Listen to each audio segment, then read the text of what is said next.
1. My mother-in-law was super supportive, and I understand that she's done a lot for my husband and I. However, as my pregnancy progressed, she started to forget the boundaries we had set in place at the beginning, such as no touching my belly without giving me a heads up, leave the room if I'm in less than 2 layers of clothing, do not come into our room without knocking and hearing one of us say "come in," even if we may be asleep, and no unsolicited advice. Now that I've had my baby, she seems to be too happy, if that makes sense. She bought a baby diaper bag, a playpen, diapers, clothes, passies, bottles, and formula, all for her house. It bothers me because while I know that it saves us a little bit of money if our baby stays there, it's not like she needs any of that stuff when we would be leaving our diaper bag with our baby. I can't ask her to do anything that would require her to come to our house without her spending at least an hour at our house, messing with our baby, and it's usually around the times I need to pump. I don't see her wash her hands, and anytime I bring it up she says, "He needs to get used to my germs, so he can meet my friends soon." She doesn't do any of this when my husband is around, and even when my husband has said something, she'll fix it for a while, then start up again. My baby is only 2 weeks old, and when we took him to his pediatrician at his 1-week follow-up, my husband had to go to an appointment of his own. She was with us for some reason. My husband wanted her there, and I honestly don't know why. She took him out of his car seat and brought him into my husband's doctor's office. She didn't ask if it was okay, or if I'd be okay with my 1-week-old being in a place that has a bunch of germs and other people. My husband was already in the office when it happened, and I tried to hint at it. She also pretends to know everything about babies. I get that she's had a lot of experience, however, it's been at least 15 years since she's done anything with a baby. When she gives advice, she expects us to take it, and if we don't, she shuts down. It's beyond frustrating, but like I said, I just had a baby, and I don't know if I'm just too progressive or hormonal or if this is normal. Literally everything she does annoys me. The way she talks to my baby, the way she holds him, the way she changes his diaper, the way she burps him, even the way she soothes him. Don't get me wrong, I'm grateful for the help, but good Lord. I can't be in the same room with her if she's messing with him, because it's getting harder and harder to control my face. I hate the baby talk she does, and I'm recovering from a C-section, and don't want to wear shorts all the time, but she keeps staying after dropping things off, and I have to wear pants when she's there, which is irritating my sutures. She says it doesn't bother her if I want to just wear my underwear, but I think she's missing the point. Are these normal feelings, or is this hormones or me overreacting?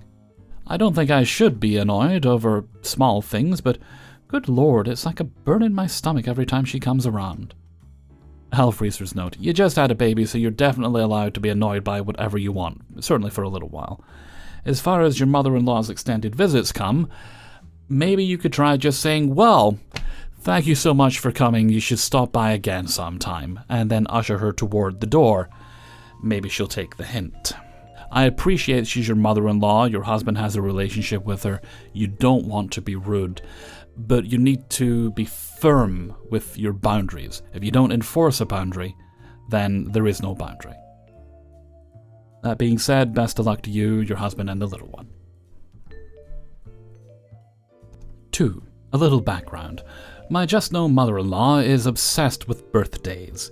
She expects the whole family to come together to celebrate each individual's birthday every year. This includes mother-in-law, father-in-law, sister-in-law, brother-in-law, me, my husband, and 3 grandchildren.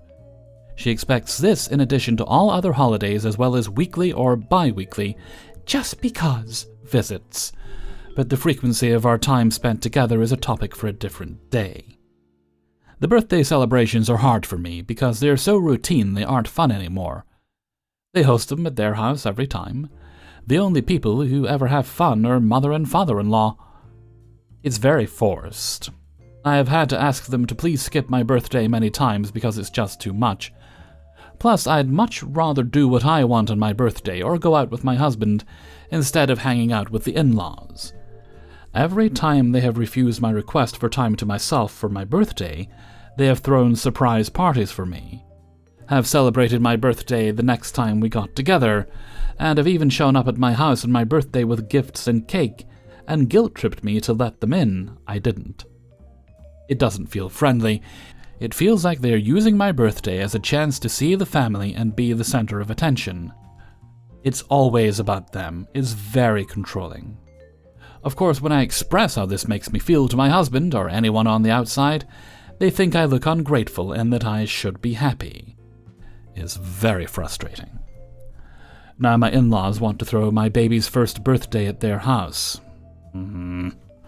Mother-in-law is already telling me the plans down to the color of the plate she bought.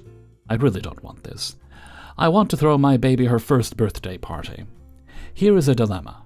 My house is very small, think studio apartment with a backyard small, and not able to accommodate everyone. Their house is designed for entertaining, and 4 out-of-town guests visiting for her birthday will already be staying there. I can't think of anywhere outside of someone's house to have the party that caters to adults and is fun for babies. A lot of the children's birthday venues in my area are meant for children and a group of 40 plus at that. This will be 12 to 16 adults and 4 babies, if everyone can make it. My husband says there might not be a better option than to just have it at their house. I've even said I might be okay with this as long as my husband and I can be in charge of the actual party plans. And my husband said that it wouldn't be fair to them not to get to participate in party planning at their own house. We'd have it outside at the beach or park, but it's way too hot for babies or anyone really in our area right now to have an outdoor-only party.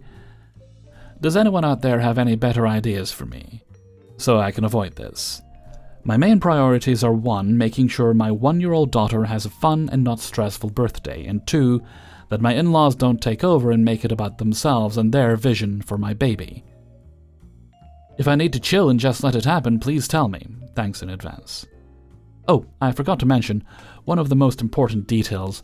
Mother-in-law is the type that tries to take over my role as a mother of my baby constantly.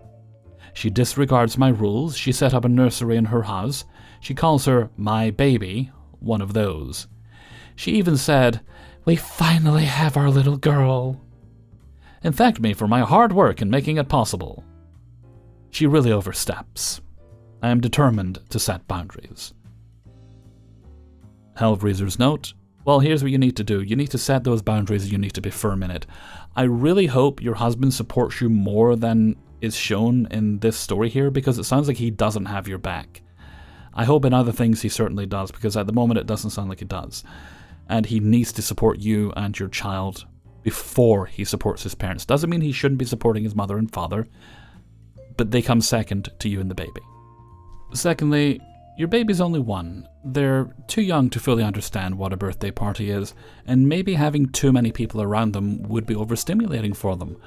So having just a small gathering of just yourself, your husband, and a couple of close friends, a nice meal at your house would be the better way to do it. But at the end of the day, boundaries, boundaries, boundaries. You need to set them, you need to enforce them, and accept that in their eyes, you might be the bad guy, but that'll be okay. They'll either be mature enough to get over it and accept that they can't always have it their way, maybe sometimes having it their way, but certainly not always, or they won't. I certainly hope it works out for everyone involved, and a happy birthday to your baby. 1. I'm a lot, beers down, which is probably the only reason why I have the courage to post something like this. I'm a 22-year-old woman, have been with my husband, 22, for 3.5 years, married for 6 months. In an attempt to keep this somewhat organized, I will bring up the main events that led to me making this post. Before we begin, for context, Logan's family is extremely religious, and have many members who are currently or are veterans of the US military. Logan is in the Army. At the time of Grace and Logan's breakup, she was in the NROTC, on her way to commissioning as an officer in the Navy, and in addition to that, Grace is very openly religious herself. Most of Logan's family welcomed me with open arms, and I consider them family of my own. However, my mother-in-law has never really been able to let go of Grace.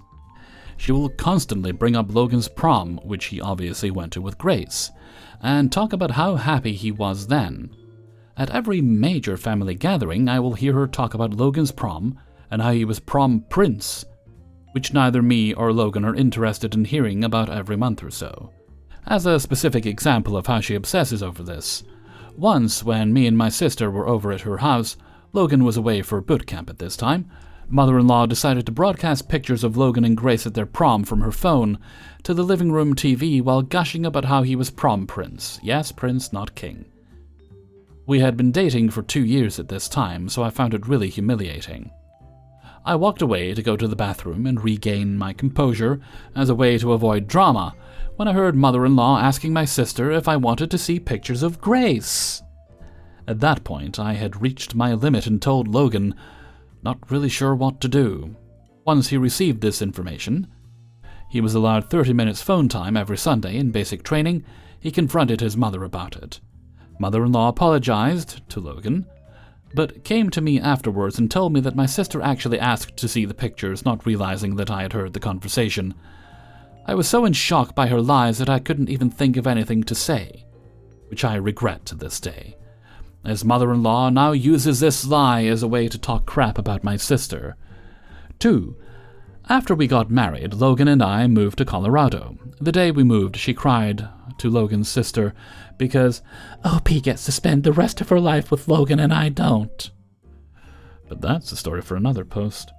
Mother-in-law sent us with a bunch of pre-packed boxes that she had at her house, which I was grateful for as the stress of moving was starting to get to me. But the first of these mother-in-law packed boxes I opened was a canvas print of Logan and I that I had made for our first Valentine's Day, but wrapped around it was Logan's prom prince sash. This infuriated both me and Logan. 3. Mother-in-law came to visit over my birthday, which at face value was a nice gesture. However, when she was here, she would constantly compare the area we live in to the trip she took to Utah with Logan and Grace as Logan's high school graduation trip. To my mother-in-law, nothing she saw in Colorado was ever able to live up to Utah. I don't get the comparison, they don't look anything alike. She made an itinerary of sights to see and things to do while she was here, but didn't really ask me or Logan if we wanted to do those things. She more so dragged us to the sites we wanted to see, but made it clear that no site could even compare to Utah. She has traveled all around the world with her husband and seen so many different sites, yet the only trip she could think of was this one specific trip she took Logan and Grace on.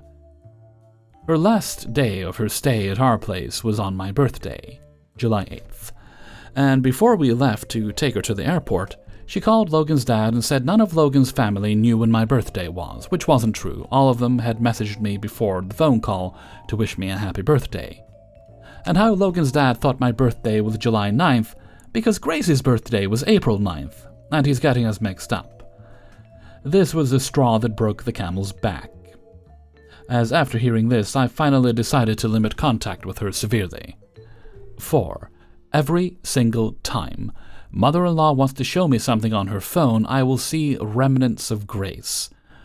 Whether that be pictures of her in her camera roll, or she will go to look something up on Instagram, and Grace's account will be in her search history. This one isn't as dramatic as the other ones, but it's just so weird to me. To add, mother-in-law's side of the family is super tight-knit, and would never allow anyone to disrespect mother-in-law. Before y'all give Logan flack for not standing up to his mother, I want to let you know that he wants to, but he doesn't know how to without causing uproar throughout his entire family. He was once reamed by his father for hugging me goodbye twice and mother-in-law only once. Logan and I understand that we should have confronted this situation long ago, but both of us are afraid of the confrontation. He and I are both well aware of the chaos that will ensue if we act like anything is less than perfect with her, but both of us are miserable continuing the way things are. Hellfreezer's note, you're just gonna have to accept that family isn't gonna like you, because they don't really sound that great. It seems like they've built much of their family circle around pleasing this quite unpleasant woman. It's pure narcissism, is what it is. That's what her identity circles around, and the idea that there's some aspect of the family, i.e. your existence within it, that she's not in control of, horrifies her. she probably loses sleep over it. So, firstly, good job. You should be proud of the fact that it's really upsetting her. Secondly, I'm sorry, but Logan really does need to learn to stand up to his mother. It will mean fallout from the family, but you just need to make sure that you're not in a position to be relying on them for anything. If you are, then, well, keep quiet until you're not. But that is the only way forward for all of you, otherwise it's a lifetime of misery. And I don't want that for either of you. 4. I'm a 28-year-old woman, and I've been with my husband, who is 29, since high school. So I have always been very close with this family. In hindsight, I don't believe mother-in-law showed this weird behavior back then. It feels more recent. More specifically around the time we got married 2 years ago. It started with this phrase she would use. Happy wife, happy life. The words were innocent enough, but the context didn't feel that way. She would use this phrase when I made some sort of decision for my husband or planned a day with my family. It felt like a ball and chain joke. Eventually, I told my husband I was offended by her using it and asked him to tell her to stop, which he did. But I feel like I started a silent war by making that demand. Seeing that side of her really opened my eyes, and I started to notice a lot of things I never had before. She is a textbook kindergarten teacher with a quiet voice who comes across very innocent. But I think she uses that as her weapon, along with the fact that she's a single mom who has been through a lot of trauma. I always felt very sorry for her, but noticed that she really trauma dumps on my husband. He gets extremely upset when she calls him to basically just vent about his mentally ill siblings or his dad, her ex-husband. So he ignores her calls a lot, because he hates these one-sided conversations.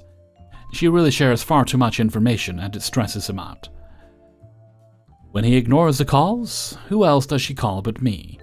I very quickly picked up on the fact that she only called me to figure out where my husband was, or what he was doing. She will casually ask if he's home from work, and totally tries to pry information out of me.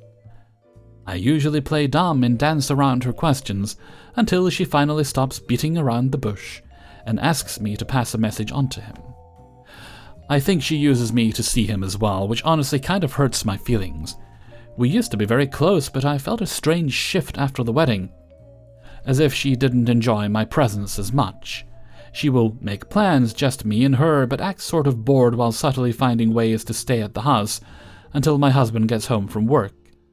Then she really seems to perk up, and she doesn't talk to me at all. The last time this happened, I noticed she tried to hold my husband's hand on the couch. I could tell it made my husband very uncomfortable.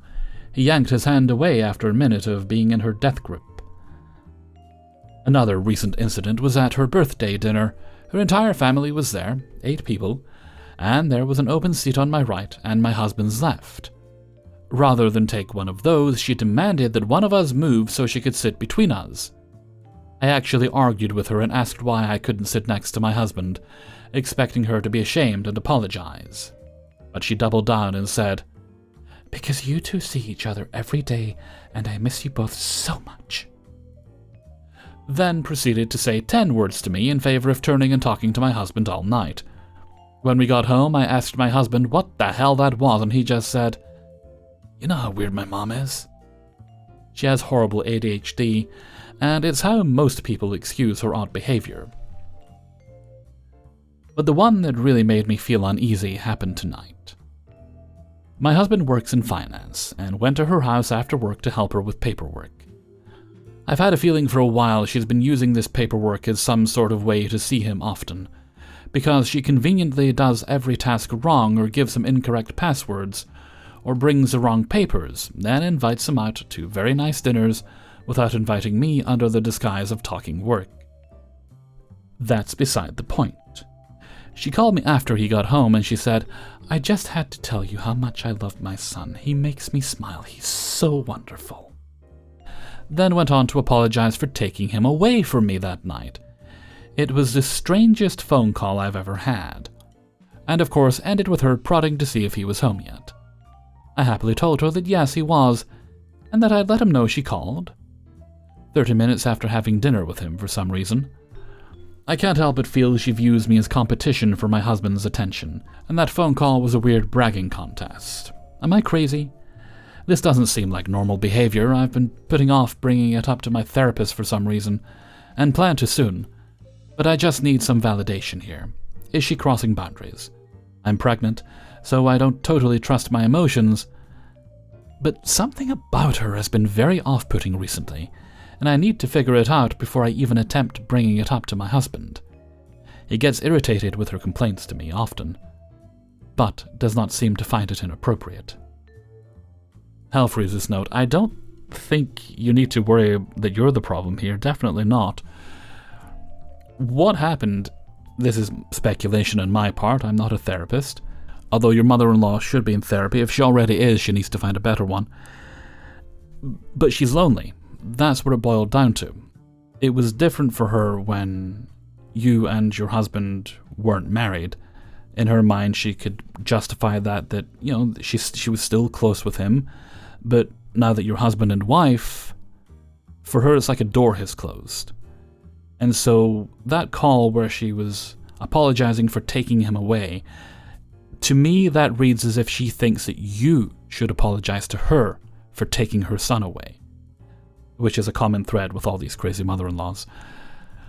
I have no idea how receptive she would be to it, but I think she needs to put herself out there. You say she's single. It's never too late to start dating, to get some companionship. Meet a nice gentleman or a nice lady. I don't really know what she's into, but she needs to meet somebody who is not your son. And she needs to confront her motivations for her actions. But that sounds like it'll be an uphill battle, hence her needing therapy. At the end of the day, while I do feel sympathy for your mother-in-law in the fact that she's very clearly lonely, she shouldn't be making it your problem to the degree that it is. Your husband is her son and is not her romantic partner, and she needs to make her peace with that. I doubt she's even fully aware that she's doing it, but that does seem to be what she's doing. Best of luck to all of you. 5. To avoid writing an absolute novel of things that have occurred over the years, I will summarize past issues and focus on most recent. Some examples of things mother-in-law does includes, but not limited to, roping boyfriend, her son, into supporting her benefit fraud, pretends she is physically and mentally unwell for disability benefits, going so far as acting like she needs the help of a carer, to which she appointed boyfriend and had him doing completely unnecessary and boundary-lacking things to make it more believable, then became annoyed when he could no longer do this after getting back into employment rather than being proud, whereas would often cycle for literal miles with a trailer attached in order to go camping on her own, taking multiple upper substances and going out with friends, jumping around, dancing, etc. on a regular basis. Things she would not be able to do had she actually been disabled to the degree that she pretends to be. Bearing in mind, she claims she cannot walk more than 50 meters, dress or wash herself or do housework, etc. Spends all her money on substances and random stuff, shopping online, relying on the hope that we will lend her money, asks boyfriend to run outlandish errands when he works more than full-time hours, and has his own family at home simply because she can't be bothered, strops when she doesn't get her own way, manipulates, emotionally abuses and blackmails, will tell lies to and about you, depending on how it serves her. If someone argues, calls her out, cuts her off, she will try to turn everyone else in her life against them, and so on. I had gone low contact a long time ago. I would be my usual self if I did communicate or see her due to boyfriend, as he had been living with her as his caregiver. I say that lightly, as really his grandmother raised him and sibling due to her selfish nature and substance habit. But in mother-in-law's eyes, her mother was the problem, of course, so it took him a lot longer than it took me to realize who she is, and I did not want to put these things in his head rather than him realizing himself. A few months ago I was hospitalized, which led to me being diagnosed with lupus. Boyfriend works long shifts, so my family members looked after our dog, except for one day, for a few hours, he had to ask mother-in-law. I was a bit iffy about this due to expecting it to be used as ammunition for something in future, and I was right. A few weeks later, boyfriend came home upset and told me that mother-in-law asked him to take the day off work to take her to an appointment consisting of a 3-hour round trip. Boyfriend said he could not, and he was told that she looked after the dog that time I was in hospital. Exactly, in hospital. Like, what? And he never does anything for her. I was speechless, but in my opinion, even if he did genuinely do nothing for her, I don't feel like it's normal for a mother to be keeping a note of what she can get in return for doing her son a favor. And continue to try and bully him into it for weeks, trying, arguing, giving the silent treatment, and then crocodile tears. This is when I decided to go no contact, as I had had enough, and I want to keep my peace. A few things happened after, such as her asking boyfriend to do stuff for her, and then when he'd get to her house she would continue to complain or cause some sort of argument with him, throwing a tantrum when the birthday gift she asked for was no longer feasible due to price, with us just moving house rather than being proud and happy for boyfriend owning a house, then complaining that she hasn't had an invite. This is a huge deal, as he also had substance issues when we met, which she encouraged, as it meant he was on the same level as her, and didn't see an issue with her behavior. And then, most recently, saying she would return something to me that I let her borrow 2 years previously. When I did something in return for her, she broke it within months and bought a new one for herself. Naturally, all of this has encouraged me to remain no contact, and boyfriend has cut himself down to low contact as he has been fed up. I received a message, to which I have only saw the preview due to not opening it. It says, "I'm sorry for whatever I have done." This is a problem for me for 2 reasons. To me it's insincere, as how can someone be sorry for what they don't know they've done, and the fact that she sees no problem with her behavior is insane to me, and further proves to me that I am making the right decision. But then I wonder, am I? Or am I overreacting, becoming the problem by being stubborn? Is she really being sincere with this apology, and I'm just being unnecessary and rude by not replying? I feel like I'm a bad person, or going crazy when I think too much about it all, which is one reason I've gone no contact, as thinking too much about it puts me in a foul mood. I guess I'm just looking for opinions from people who may be in a similar position, to give my head a shake. Any response appreciated. Hellfreezer's note: I think you're definitely doing the right thing. No contact is the way to go. This woman has brought and will continue to bring no positivity into your life. I hope your boyfriend eventually gets himself to the point where he's comfortable going no contact as well. It's always very difficult to cut a family member out, but sometimes it's necessary to protect yourself. Best of luck to both of you. Hey everybody, thank you very much for watching Ipop episode 134, and a big thanks to everybody who allowed me to use their stories. If you want early access to the videos, support me on my Patreon page and get them all on a Monday. There's also a link in there to the Hellfreezer merchandise store on Teespring, as well as the Hellfreezer Discord. If you want to support on a more one-off basis, you can leave a tip by clicking on the heart with the $ underneath the video player. That is not required, but I very much appreciate the help. Right, there's no other business today, so let's move along to Hellfreezer's question of the day. And today's question is: name, if you're willing to share, a moment where you went, huh, really, I didn't know that. Like, for example, one of the favorite single creams I use is by a company called Elm Lee. I didn't know it wasn't technically cream. It's apparently artificial. I don't know what it's actually made from, but it's apparently artificial. I haven't looked at the ingredients. So let me know what you think in a comment below. I look forward to reading your answers. And before we go, let's have the answer of the day from a previous video. And this answer is from Ipop133, and I think it was about how do you store your eggs. And today's answer is from... I think the question is meaning, when you take an egg out of the container to use it, how do you decide which one to grab? Some people like to start at the top left and work their way through in order. Others prefer to start at outside corners, working their way to the center. Me, well, I like to get a big box of 24 and grab randomly, as though I'm playing Minesweeper. Is it efficient? No. Does it help me to keep track if I'm getting low? Absolutely not. It does, however, keep things interesting. Thank you very much for your answer, Queen Wilco. And with that, I'm going to head off for now. So until next time, thank you very much for listening, and take very good care of yourself.